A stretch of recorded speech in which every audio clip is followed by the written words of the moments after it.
மதுரை விமான நிலையத்தை சர்வதேச விமான நிலையமாக தரம் உயர்த்த மத்திய அமைச்சரவை ஒப்புதல் அளித்துள்ளது. பிரதமர் நரேந்திர மோடி தலைமையில் நேற்று நடைபெற்ற பொருளாதார விவகாரங்களுக்கான மத்திய அமைச்சரவை கூட்டத்தில் எடுக்கப்பட்ட முடிவுகள் குறித்து தகவல் ஒலிபரப்புத்துறை அமைச்சர் அஸ்வினி வைஷ்ணவ் செய்தியாளர்களிடம் விளக்கினார். அப்பொழுது மதுரை விமான நிலையத்தை சர்வதேச விமான நிலையமாக தரம் உயர்த்தும் திட்டத்திற்கு ஒப்புதல் அளிக்கப்பட்டுள்ளதாக கூறினார். இதன் மூலம் விமான நிலைய ஓடுபாதை நீட்டிக்கப்படுவதுடன் புதிய முனையம் அமைக்கப்படும் என்றும் தெரிவித்தார்.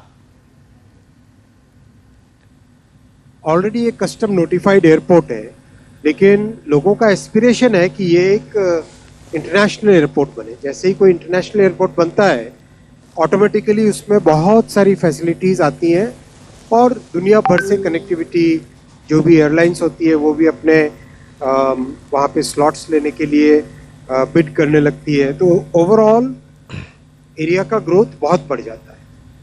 तो मदुरई के एस्पिरेशंस को ध्यान में रखते हुए आज माननीय प्रधानमंत्री श्री नरेंद्र मोदी जी ने कैबिनेट में मदुरई इंटरनेशनल एयरपोर्ट डिक्लेयर करने का निर्णय लिया.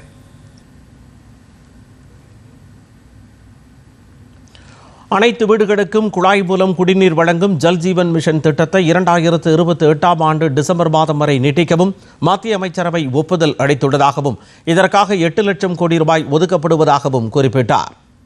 மேலும் மேற்கு வங்கத்தில் சந்திரகாச்சி காரக்பூர் 4வது ரயில் பாதை திட்டம் உள்ளிட்ட நெடுஞ்சாலை திட்டங்களுக்கும் ஒப்புதல் வழங்கப்பட்டுள்ளதாக அமைச்சர் அஸ்வினி வைஷ்ணவ் தெரிவித்தார்.